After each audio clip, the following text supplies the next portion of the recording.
Так, что тут у нас? Чай, экзотический манго, вкусный ананас, сочный персик. Отличный вкус. А какой микс твой любимый? Узбекистан выбирает свой фьюсти. Попробуй и ты.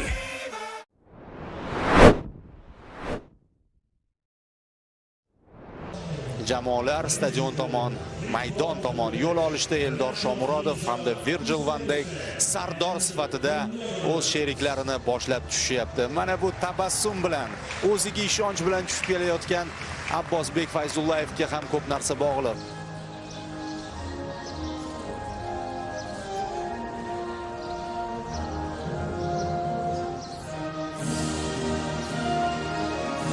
Biz o'zimizni sinab olishimiz kerak, o'sha musobaqa bosimini yechib olishimiz kerak. Shu tarkibni tashlagan maydonga Ronald Koeman, ya'ni ular Niderlandiya terma jamoasi tarkibi darvoqe o'yin boshlandi va o'ng tomonimizda oq libosda o'ynayotgan indamay o'ta professionallarcha yondashadi. Hoppa, mana bu yerda markaz. Voy, jommani o'tkazib yubordik va darvozabon chiqadimi? Hoppa, yaxshi vaqtida chiqib keldi. Super! O'tkir bildi. Hujum zo'r pas bergan edi. Samarville uzoq Gakpo, voy, pas zo'r chiqdi-yu, lekin zarbani yo'llay olmadi. Malen. Umuman kombinatsiya tan olish kerak. Niderlandiya bir tekisda tashkil etdi. Va rostdan ham bizning o'ng qanotimizdan ko'p yurish qilyapti. Unga qarshi Sayfiyev Gakpo sal orqaga chekindi va o'zi tepadimi yo'q, pas beradi. Voy, o'tdi shu pas va kombinatsiya bu safar ochiqchasiga omad yuz o'girdi Niderlandiya. Bu yozda e'lon qilindi Real Madridga o'tishi. Inter futbolchisi qarang, ochilgani pas vaqtida Reinders mana sizna Husanovligini ko'rib qayta qoldi. Yana bitta City futbolchisi bor zaxirada, Ake. Uzoqdan xavfli edi bu ham boshlanishi Gravenberg. Akeni boy yaqindan ko'rib qoldik. Va mana bunday hujumlar xavfli, ancha uzoq masofadan Tijani o'qizib ko'rdi. Yo'lak ochishdi. Lekin zarba uncha muvaffaqiyatli chiqmadi. O'zi ham xohlaganidek tepa olmadi deb o'ylaymiz. Manda futbolchilarim mana bu yerda xavfli chiqdi. Shu yerda yiqitib yubormaslik kerak edi. Shu odam Samarville O'rozov uni chalib yeb. Keyin esa ulgura olmasdan Abduqodir Husanov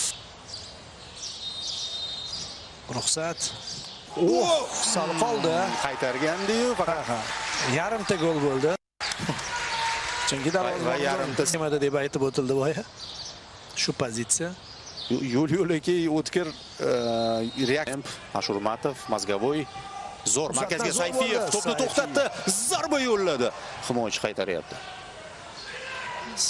Fayzullayev to'xtatdi, chiroyli o'ynadi. Mazgavoy mana qo'shdi jamoamiz, o'ng qanotdan hujum. Bitta chiroylisi. O'rozov ikkinchi qavatda ustun keldi, ammo baribir Niderlandlar to'xtadi. Husanov ajoyib. Otabek chap qanotda. Yana u tomonda ochilayotgan bor. Sherzodga ber pas. Bittada. Sherzod esa ichkariga uzatmani amalga oshiradi. Eldorgacha to'p o'tmaydi. Otabek shu joydan zarba yo'llanadi, burchak to'pi. Endi tegdi. Unday o'ynamanglar. Samirville katta tezlik bilan ketyapti va darvozaga yo'llayotganda yaxshi. O'rozov bunday jarohat olgani bevosita biz mana bu yerda faoliyatni boshlaganimizdan keyin chiqib muxlislarga yoqmadi. Chapdan Gakpo, Sayfiyevga qarshi Gakpo yuqoridan uzatma yana bitta imkoniyat paydo bo'lyapti Samirville. Yanada xavfli Gakpodan 6 ta himoyachi bo'lib o'ynaymiz mumkin, ha?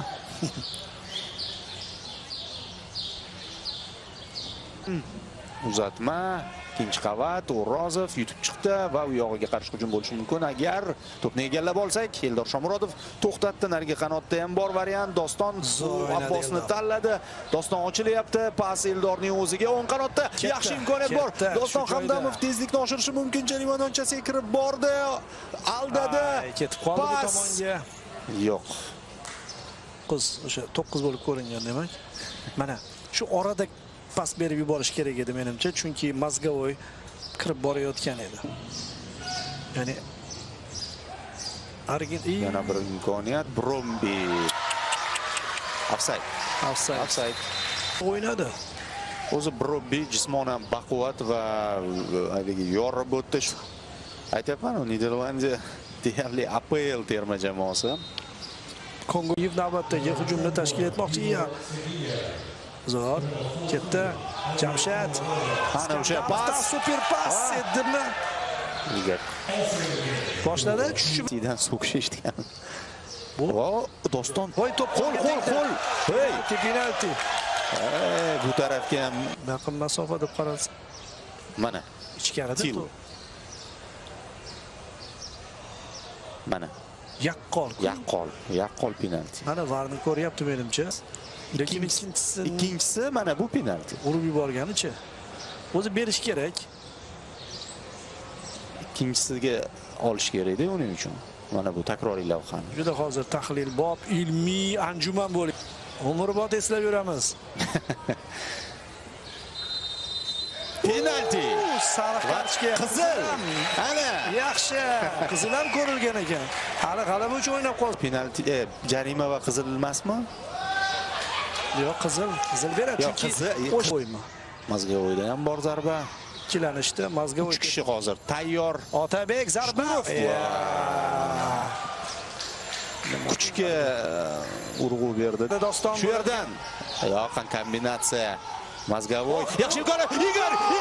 Bir gol! O'yindan urdik. Ana hujum va ana hujumchimiz.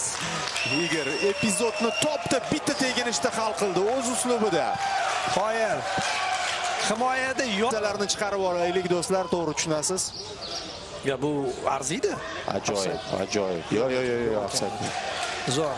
Hammasi yaxshi o'ynaldi va raqib oyog'ida keldi. Qoyil, Samervil hududlar ochib, ikkinchi qavatda pas bo'ladi. Mana shu joyda sal ehtiyot bo'lish kerak. Qoyillar chiziqdan olib chiqyapti Husanov. Biz ham qochib ketishimiz mumkin edi. Mana bu hujum super hujum bo'ldi. Deyarli bo'sh qolgan darvoza. Bo'shgan ma'noda. Oxirgacha bizni qiyin. To'pni qaytarishadimi?